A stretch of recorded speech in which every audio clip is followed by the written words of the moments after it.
اطلع بالليل ادور عليها واصير انادي في عالي الصوت: نبال نبال. الله يصبر. السلام عليكم ورحمة الله تعالى وبركاته. اش اخباركم؟ نتمنى تلقاكم الفيديو في افضل الاحوال يا ربي وبصحيحة مزيانة وكيف العادة ديما فرحانين وناشطين وان فورم. بلا ما نطول عليكم بزاف ندوزو نكتشفوا القصة ديال اليوم ان شاء الله. غنهضروا على قصة الطفلة الاردنية نيبال ابو دية، الطفلة اللي يلاه عندها 4 سنين واللي كانت القضية ديالها قضية مشهورة بزاف، ولات قضية رأي عام هزت المجتمع الاردني بشكل خاص والعالم العربي بشكل عام. قصة صعيبة بزاف اللي طرات في مدينة الزرقاء شمال شرق العاصمة عمان وأثرت في العالم العربي كامل. غنبداو القصة بالتفاصيل ديالها من البداية. طفلة نيبال في سنة 2019 في يوم من أيام آذار مشات مع الأم ديالها ضيفة عند شي جيران ديالهم، ومن بعد البنية خرجت بحسن نية كتلعب حتى غبر ليها الآثار.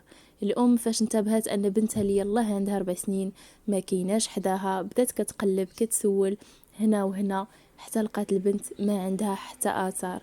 خرجات الأم مسكينة كتقلب عليها هي والعائلة والجيران ولكن والو ما لقاوش البنت. فاش تاكدوا انها ما كيناش مشاو ديكلاراو بالاختفاء ديالها.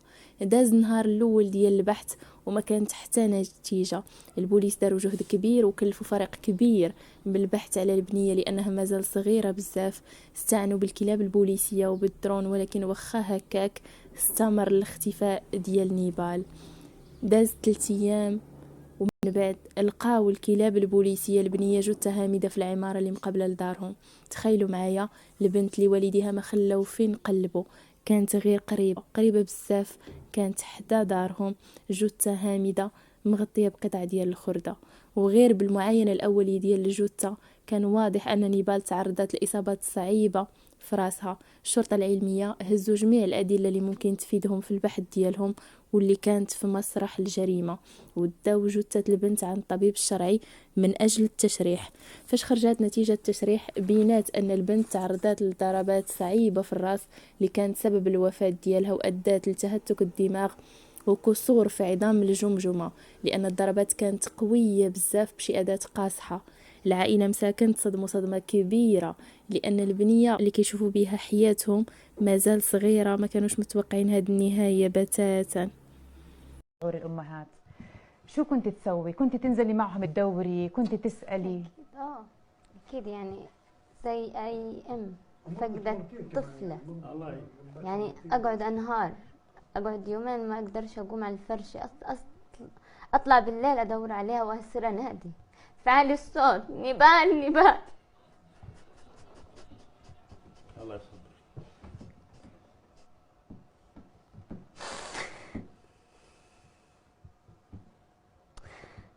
الله يصبر. ما توقعتهاش تكون جنبي، اكون في اخر الدنيا ادور عليها انا وكل الدنيا وهي جنبي.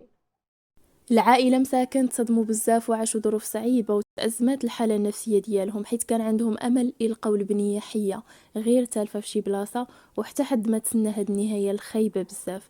الأم مسكينة كيف شفتو كانت حالتها كتضر في الخاطر، مصدومة بزاف بداكشي اللي طرا لبنتها لأنها كانت كتخرج تقلب عليها بعيد وهي غير قريبة ليها. العائلة والرأي العام طالبوا البوليس يلقاو المجرم في أقرب وقت، لأن هاد الجريمة قاست الناس كاملين وكل شيء اعتبر نيبال بنته. القصة ضرت الناس كاملين في خاطرهم، بنية غزالة ما شاء الله كتحمق، الله ياخد الحق وخلاص في أي واحد كتسول ليه نفسه يأذي وليدات صغار. البوليس كتفوا الجهود ديالهم وزادوا عمقوا البحث والاستجوابات ديال الناس حتى أثار انتباههم واحد الولد اللي مازال قاصر زايد في سنة 2002، ولأن الجريمة طرات في سنة 2019 فبداك الوقت كانت عنده 17 سنة. وفعلا داوه البوليس المركز الشرطة وحقوا معاه بالتدقيق، زيروه شوية بشوية، اعترف لهم بالحقيقة الصادمة. قال لهم بلي البنية نيبال جات مع والديها لدارهم كضيوف لأنهم جيران، والبنية خرجات كتلعب حدا باب الدار وهو استغل الفرصة تبعها حيث كان باغي يستفرد بها ويتعدى عليها. وفاش شدها هي مسكينة خافت وبقات كتغوت، وهو حيت خاف الغوات ديالها يفضحو هز اداه حاده كانت تما وبقى كيعطيها للراس حتى سكت ليها الحس بمره مسكينه. من بعد غطاها وخلاها تحت شي خرده كانت تما، ومن بعد ناضت الروينه وكل شي كيقلب على البنت لمده 4 ايام تقريبا.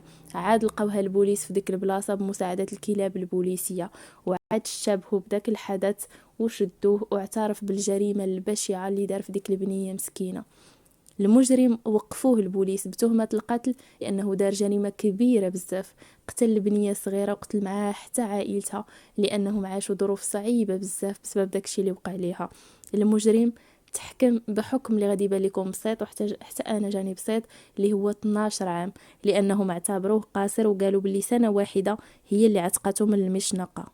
الوكيل بس اللي طالبه بس بدي اعدامه وكل واحد ساعده في هالجريمة، بس هذا اللي طالبه انا.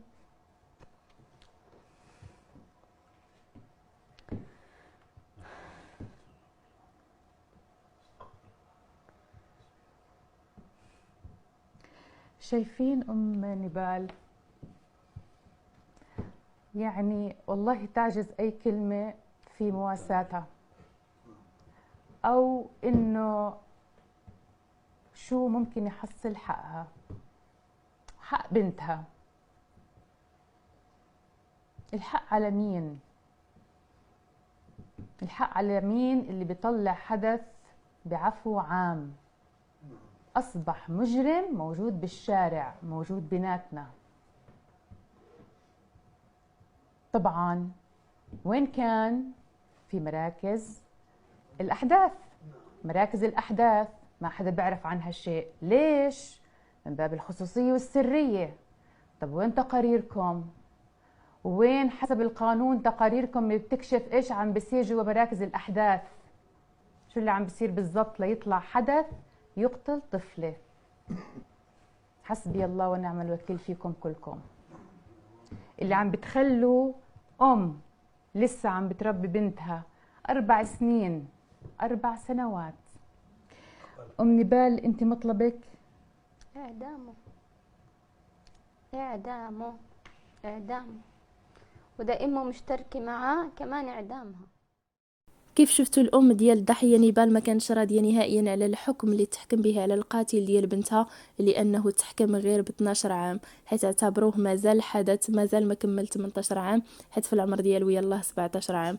وقال القاضي لو كانت عنده 18 عام أكيد كان غادي يتحكم بالمؤبد أو الإعدام على هذه الجريمة البشعة اللي دار. العائلة أكيد مرضوش بهذا الحكم وطالبوا بالإعدام للقاتل ولأي شخص ساهم في هذه الجريمة أو تستر عليها، ولكن مع الأسف ما تبدل والو، لأنه القانون ديال الأردن هو هذا. جريمة بشعة بزاف، من أكثر الجرائم ديال الأطفال اللي أثروا فيا. ما شاء الله بنية صغيرة كلها براءة، مع الأسف مشات ضحية ديال هذا الوحش البشري. من خلال هذا الفيديو بغيت نوجه رسالة خاصة الأمهات، الله يخليكم ردوا البال لوليداتكم وحضيوهم. مشيتوا لأي بلاصة ولدك ولا بنتك يبقى حداك، لأنك مادام جبتيه لهاد الدنيا راك وليتي مسؤولة عليه، ردي ليه البال، لأن العالم ولا عامر بالوحوش البشرية اللي ما كيناش في قلوبهم الرحمة مع الأسف. لهذا ردوا البال لوليداتكم بزاف. وهكذا كنكون وصلنا لنهاية الفيديو، نتمنى أنكم تكونوا استفدتوا من العبرة اللي كاينه في القصة ديال اليوم، ونشوفكم إن شاء الله في فيديو جديد مع قصة جديدة. إلا شفتوا الفيديو في الصباح نتمنى لكم يوم سعيد مليء بالطاقة الإيجابية، وإلا شفتوا في الليل نتمنى لكم ليلة سعيدة. تهلاو فراسكم بزاف، تبقاو على خير.